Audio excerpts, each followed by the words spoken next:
Speaker order order. আজকের আলোচ্য বিষয় সুন্দরী উদাহরণ সংকট ও রাশমিকা প্রসঙ্গ। সরকারি দল হুজুর তো উদাহরণ দিয়েছে মাত্র, এতে সমস্যা কোথায়? বিরোধী দল দেশে উদাহরণের অভাব ছিল নাকি, সরাসরি রাশমিকা কেন?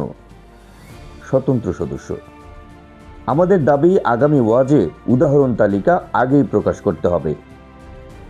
এভাবে বসে গেল ৩০০ আসনের বিশেষ অধিবেশন। সংসদ ভবন নয়, টেলিভিশন ক্যামেরা নয়, এই অধিবেশন বসেছে ফেসবুকের নীল পর্দায়। একটি ছোট্ট ভিডিও ক্লিপ, কয়েক সেকেন্ডের বক্তব্য, আর তার মাঝখানে উচ্চারিত একটি নাম, রাশমিকা মান্দানা। আর সেই নাম উচ্চারণ করেছিলেন আলোচিত বক্তা আমির হামজা। ঘটনার শুরু ছিল একেবারেই সাধারণ। ওয়াজ মাহফিলে সুন্দরীর উদাহরণ দিতে গিয়ে তিনি সমসাময়িক একজন জনপ্রিয় তারকার নাম টেনেছেন, সম্ভবত শ্রোতাদের বোঝানোর সুবিধার জন্য। কিন্তু সামাজিক যোগাযোগ মাধ্যমে প্রসঙ্গের চেয়ে উপস্থাপনটাই বড় হয়ে দাঁড়ালো। কয়েক সেকেন্ডের ক্লিপই হয়ে গেল রাতের প্রধান ইস্যু। সরকারি দল যুক্তি সাজালো, যে প্রজন্ম সিনেমা দেখে তাদের ভাষায় উদাহরণ দিলে দোষ কি? বিরোধীরা পাল্টা বলল, ধর্মীয় মঞ্চে পপ কালচার কেন? স্বতন্ত্র সদস্যরা ব্যঙ্গ করে প্রস্তাব তুললেন, উদাহরণ ব্যবহারের আগে সংসদীয় অনুমোদন বাধ্যতামূলক করা হোক। কমেন্ট বক্স তখন সংসদের কক্ষে রূপ নিয়েছে। কেউ মিম বানাচ্ছে, এক পাশে ওয়াজের মঞ্চ, অন্য পাশে সিনেমার পোস্টার। কেউ লিখছে, হুজুরও যে আপডেটেড সেটা বুঝলাম। আবার কেউ কেউ বলছে, একটা নাম বললেই এত ট্রল কেন? এই বিতর্কের মাঝে হঠাৎ আরেক ঢেউ। খবর ছড়িয়ে পড়ল, দীর্ঘ 7 বছরের সম্পর্কের পর রাশমিকা মান্দানা বিবাহ বন্ধনে আবদ্ধ হয়েছেন বিজয় দেবেরাকোন্ডার সঙ্গে। রাজস্থানের উদয়পুর শহরে সকাল প্রায় 10টা 10 মিনিটে ঘনিষ্ঠ পরিসরে সম্পন্ন হয়েছে বিয়ের আনুষ্ঠানিকতা। ব্যাস, ৩০০ আসনের অধিবেশন নতুন মোড় নিল। একজন সদস্য দাঁড়িয়ে বললেন, দেখলেন তো, উদাহরণ দিতে দিতেই বাস্তব হয়ে গেল। অন্যজন শোক প্রস্তাব আনলেন, ভার্চুয়াল হৃদয় ভাঙার ঘটনায় আমরা গভীর সমবেদনা জানাই।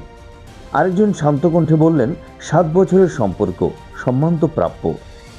রাশমিকা ও বিজয়ের গল্পটা শুরু হয়েছিল পর্দায়। গীতা গোবিন্দম তাদের জুটিকে জনপ্রিয় করে তোলে। পরে ডিয়ার কমরেডে সে রসায়ন আরও দৃঢ় হয়। দর্শক তখন থেকে ধারণা করছিল পর্দার প্রেম বাস্তবেও রূপ নিচ্ছে কিনা। দীর্ঘদিন তারা সম্পর্ক নিয়ে নীরব ছিলেন, সরাসরি কিছু স্বীকার করেননি। কিন্তু শেষ পর্যন্ত বিয়ের মাধ্যমে সেই গল্পের পূর্ণতা এলো। সংসদে তখন নতুন প্রস্তাব, এআই দিয়ে বানানো ভুয়া বিয়ের ছবি শেয়ার করা দণ্ডনীয় অপরাধ হোক। কারণ ইতিমধ্যে অসংখ্য ভুয়া ছবি ভাইরাল হয়েছে।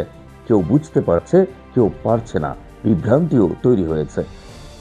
তবে সময়ের সঙ্গে সঙ্গে উত্তেজনা কমতে শুরু করলো। তর্ক রইল, কিন্তু তীব্রতা বদলে গেল। প্রথমে ছিল বিস্ময়, পরে ব্যঙ্গ, শেষে শুভেচ্ছা। স্পিকার আবার হাতুড়ি বাজালেন। হৃদয় ভাঙার খবর অতিরঞ্জিত, বাস্তবে কেউ ক্ষতিগ্রস্ত হয়নি। ভার্চুয়াল সংসদের অধিবেশন এখানেই মুলতুবি। শেষ পর্যন্ত প্রশ্নটা থেকেই যায়, বিয়ে করলেন রাশমিকা, হৃদয় ভাঙল কার? সম্ভবত বাস্তবে কারো না, ভেঙেছে কিছু ভার্চুয়াল ক্রাশ, কিছু মজার দাবি, কিছু ট্রল নির্ভর আবেগ।